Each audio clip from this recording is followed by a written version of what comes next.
Hello everybody, this is Miranda the Hybrid, and this is the first art tutorial of 2021. 2020 was a horrible year. I had to stop doing all my art stuff for a while and stop teaching you, but I am back. And I am pleased to tell you that the YouTube channel is becoming my main source of art tutorials. TikTok is a bit too short form for me, so I'm moving here, because now I can do longer things. I'll tell you on TikTok when I have new videos on YouTube. This is the schedule that we're going to be working with. We have Tutorial Tuesday, which is today. I'll be uploading a tutorial. Sometimes you guys can request tutorials in the comment section, and I will fulfill them to the best of my abilities. Then we have Art Talk Thursday, where I just talk about the industry, I critique your work, do whatever, recount old stories. Heck, you guys can even send me art memes to my email. If you send me stuff to this email, it will be looked at and it will be recorded and reacted to. Man, I just had coffee and I feel like $5 million being flushed down a fiery toilet. Okay. And yes, the white makeup is back. I thought it would be appropriate considering I'm restarting the channel and starting all the art stuff up. The only difference between the me from a few months ago that you knew and the me now is that this me doesn't have that much hair and is a lot more confident in herself. So let's get started. Today, I wanted to talk about Webtoons. As a lot of you might know, I run a Webtoon called Saga for PIRANTINA. I take a long time to finish the chapters, and I put a lot of detail into it. But how do I get there? I want to show you the step-by-step process. The very first thing you have to have is a story. You need to know your story beforehand. It'll help you plan things out. Fortunately for me, I wrote this book like 3 years ago, and this is what the Webtoon's based off of. In fact, it's the exact same thing as the book. So that's your first step. Get a story. Or at least have your plot outline. Sometimes you just need to have the guidelines to flow. So I'd say do that first. Next thing you need to do is decide how long your chapters or episodes are going to be.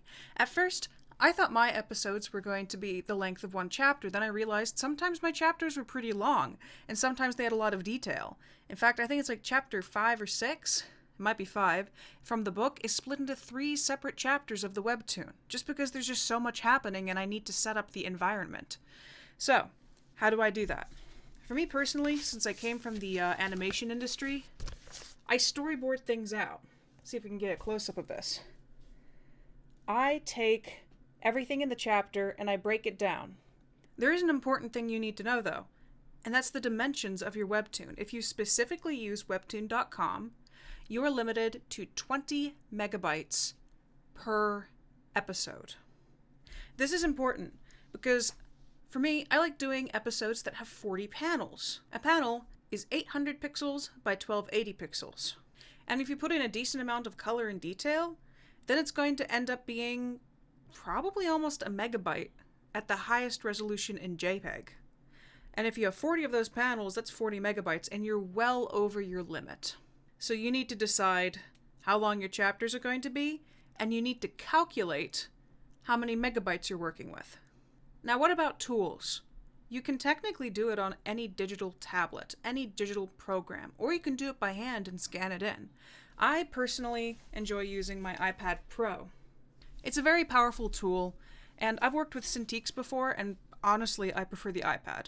Sure, I don't have access to things like Photoshop and the Adobe suite and the traditional large programs that professional artists use. Now, I say traditional because I have Photoshop on this computer I'm recording on, as well as Premiere and Illustrator and Autodesk Maya and ZBrush. I have all of the big, heavy-hitting programs, but frankly, I use Procreate more than anything. Procreate and then Premiere on this computer to edit my videos.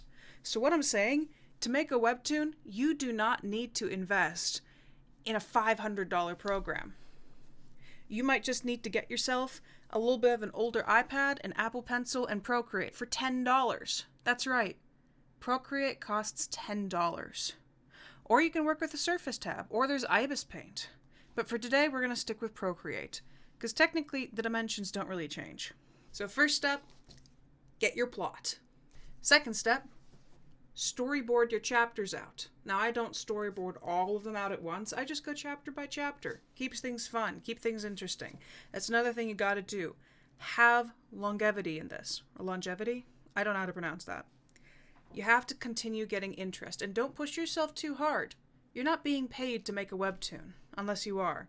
But that's rare. You need to make it and keep it interesting for yourself, or you're not going to produce that good art, or you're not going to keep up with it. For instance, for me, I took a long break, like a 3-month break, and I'm only going to be producing the next chapter in the next few weeks, because I had some mental problems I had to get through. Don't pressure yourself to keep up the chapters. If the people really like it and they like you, they will wait. So step 3, I'm going to bring up my iPad Pro, and I'm going to show you how to structure it. This is a good base. It's not necessarily how you have to do it, but if you're starting off, this is a very, very good structure. So we are using a little bit of a recording thing here because it looks like Apple's standard recording thing has not worked. I just recorded most of the entire lesson to find out that this wasn't working. So let's do this. You have several different sizes that you can work with. Here's my Webtoon folder right here. Now, the standard size that you're going to work with is 800 by 1280. You can see it right here if we go into Canvas and Canvas information, 800 wide by 1280 pixels tall, and I typically like exporting at about 300 dpi. I know that's a pretty high dpi, but I really like my detail. Now, what is this? This looks ridiculous. Well, you saw my thumbnails, and honestly, and let me pull it up into the webcam, the thumbnails look pretty similar. They are low detail, ridiculous, and literally just made so you know the flow and direction and plot of your chapter of the webtoon. So that's all this is. This is how I start off when I start drawing something. I start with this ridiculously low detail piece of crap. Here's another one, and this is way, way later in the plot, but you can see I didn't even have room. This is a single 800 by 1280, and I just didn't have room. So I ended up boarding, this looks like 4 different panels. This is 4 different panels boarded in one single panel. But yeah, you can see it's very, very loose, very sketchy, literally just made so that you can decide, for instance, the anatomy of your character and how they're going to be crouching or moving. Like you can see right here, this is a pretty complex pose, but just being able to sketch it all small like this lets you see how it's supposed to work, and also the angles you're working with. So that's the first thing you want to do. Figure out where all your boards are, and you want to flush out the shot. What's next? Let's look at the process I go through to make one of my panels, because this might help you since I have a process that I work with and it works very quickly. So first thing I do, let's use this as an example. Let's get rid of all my layers so you can see step by step how I approach this. First step is the sketch. Technically, you can see how loose and crazy this is. This is kind of like a more refined version of that shot I just showed you. Now don't worry about this hand. I outlined this. Sometimes, if you know you can draw something really, really well, and you just don't have the time, because frankly, you have so many pictures to draw in your webtoon, I literally took a picture of my hand like this, and you can definitely see this is my hand. I just took the picture and outlined it. I know many people on TikTok are like, wow, you're a really good artist. And I'm like, yes, sure I am, but that doesn't mean that I need to find, shortcuts whenever I need to move quickly with my art. So don't be afraid to do stuff like that. So first we have the sketch, and that means I outlined the panels based on the thumbnails that we used before. What's the next step? Next step for me is line art. Now, lots of people ask me about my line art brush. It's really up to what you're comfortable with, but personally, my line art brush is the technical pen. You can see I have a brush category of my favorites right here. Now, if you go into inking, you can see that this is the technical pen. In fact, I'm highlighted on it already because I like it so much.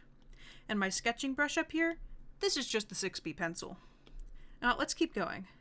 So, I have the line art in a separate layer over the sketching. Another big tip, name your layers so you don't forget what's what and so you don't accidentally merge 2 layers together. I have definitely drawn the line art on my sketch layer before, and it is devastating because you put all that work into making something look nice and you find out that it's with all these other messy lines. Horrible. So after I do that, I get rid of the sketch and I do the character color. Now only the base character color. Let's use this one as an example, because you can see over here, I added chromatic aberration to make it look special effecty and magical. So let's ignore that. That was a post effect. This is what you're looking at. Simple base colors. After I have the base colors in, and by the way, you don't really need to color it in by hand. You can literally just grab the technical pencil. I don't know what color I was using here, but you can grab the technical pencil, outline a shape, and then drag and drop this so that you can avoid having to color everything in by hand. Or you can do something even better. If you go into your line art layer and say I make a heart here or something, make sure that it's a closed shape, so it doesn't have any openings. You can see, like over here, there's some openings, like where the fabric folds. As long as your shape doesn't have any openings, you can do something called making a reference layer. So I'm going to press reference right over here, and then when I go into character color, I can just drag and drop right into that shape. So if you close your line art, you can put your line art on reference and you can simply drag and drop all of your colors in without having to outline and then drag and drop it in. Hugely useful. Actually, it was somebody who taught me how to do that. I forget who it is, but if you're watching this video, thank you for telling me about that. It was extremely useful and it has saved me a lot of time. So after I do the coloring on the base layer, I do my shading. I like putting shading on a setting called multiply because it generally shades everything the same tone, but it also respects the underneath color. I'll do multiply at I usually use like a 48 to 50% opacity, maybe a little bit less, so you can get some nice layering. Look at the layering that's going on here. That's some nice layering. So after that, I don't go to lighting. I personally think it's a very, very bad idea to do all of your rendering when you're still on a white background. Because then once you put your background in, and if your character is completely rendered, then the background might look weird or too bright or too colorful. So I add the shading first, and then I add in the background and some of the darkening effects. So get all your effects and background color in first. So now it's like, wow, if I had added too much white, he would have popped out like crazy, and that wouldn't have looked good. Or same thing over here. Too much white, and it wouldn't have looked good. So do your background before you do your lighting. And now we can do our lighting, and make sure that he pops out nicely, but if I had made this highlight too bright white of a purple, then it would not have looked good. He would have popped out too much relative to the brightness of the background. And so that's generally the approach I take for the panels. First, sketch, then line art. Character color, character shading, backgrounds and all the transition effects, and then you add your highlights. And then you can do little things like effects. So now I have a triple panel, and it looks pretty darn nice. Afterwards, I go into Photoshop, and I split it up into each one of its 800 by 1280 pixel panels. Unfortunately, you cannot upload this entire thing at once. You have to split it up, and then you upload it in order. But here's the thing that I used to do, and here's another tip. I'm just raining you guys down with tips. When I started out, like for instance in the very beginning with these, I would do every single panel one piece by one piece, which means that these colors aren't exactly the same as as the other ones. I've come up with a very, very much more efficient way of doing this. And let me show you about that. I can show you with the new chapter. Sneak peek, I guess, for the new chapter. Don't tell anybody. When I do my new chapters, this is what I do. Let's jump into this one, for instance. Let's get rid of the text, the highlights, everything. Let's just make everything invisible. So what I do is I take every single panel and I start with the sketches.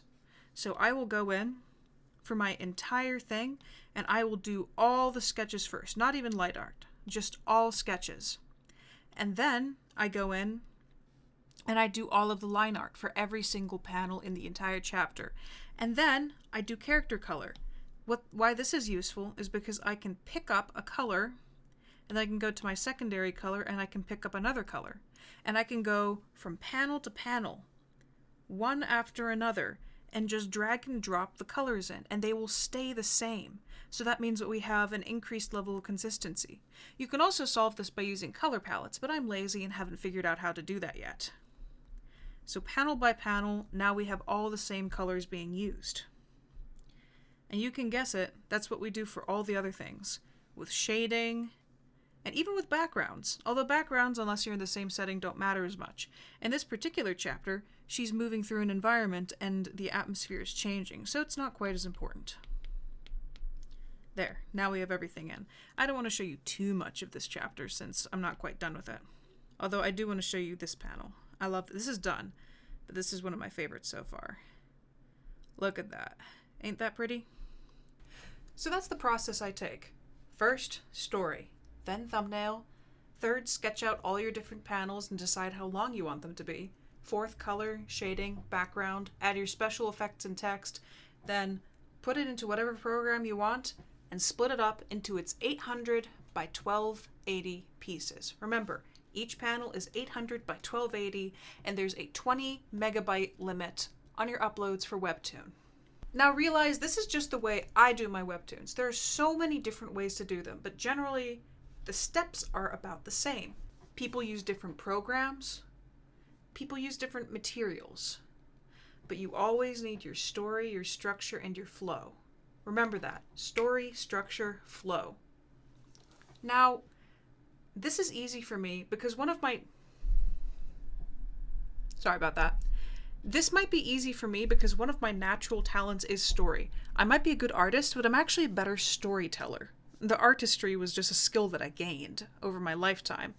Coming up with a story can be difficult. I don't really have that much of a tutorial for that one because that's one of just the things I've been able to do since I was a kid. A lot of the reasons I can do is because I lied my way out of school pretending I was sick a lot or tricking other people into thinking I caught fish the size of buses. True story, it was 6th grade. But as just the structuring of a webtoon goes and the process I go through, that is piece by piece how I do it and how I illustrate it. If you guys have any other questions about this, I know this has been a little bit of a different Tutorial Tuesday than usual. If you guys have any other questions about this, I'll be happy to answer them in the comments to whatever depth I can. Or if there's another aspect of making a webtoon that you want me to look over, just ask away down in the comments. Or if you just want to learn something about art or digital art or about my brushes, again, ask in the comments and I will make it into one of the Tutorial Tuesdays. Now, the next art video that's going to be uploaded, because I know I do upload gaming and life vlog videos. The next art video that's going to be uploaded is going to be Art Talk Thursday. And in this upcoming Art Talk Thursday, I'm going to be critiquing a lot of your art. A ton of people have already sent me stuff, but if you want your art critiqued publicly on here, then send it to this email. Or if you have art memes that you want me to look at, send it to this email. Or if you just have questions in general and you want me to answer them publicly on this channel, send it to this email.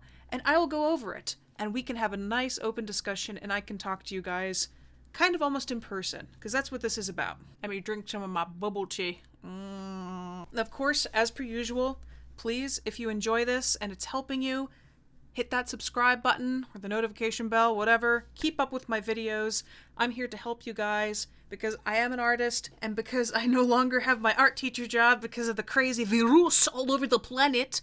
I like being able to help you directly over YouTube where you can permanently access my videos and directly interact with me. That's how it works, baby. So, drink your water, get your sleep, chase your dreams, believe in yourself. I will see you guys on Art Talk Thursday and Art Block Friday, or if you watch the gaming videos. Love you all. Have a good day. Bye-bye.